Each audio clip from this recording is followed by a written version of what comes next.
Ito na yung request mo na yelo yung ulamin ko, sir.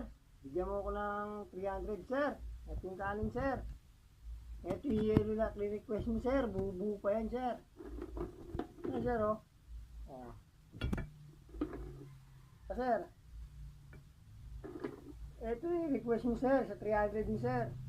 Yan. Ito, sir. Oh. Ito na, sir. Ata. Ito. Hmm. Hmm. Hmm. Hmm.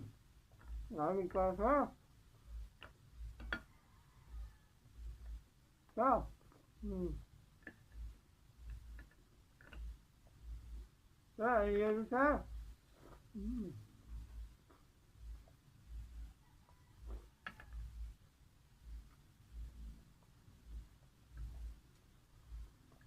Sir, pagdami mo yung 300 niyo, sir. Ay, patalas niyo, sir.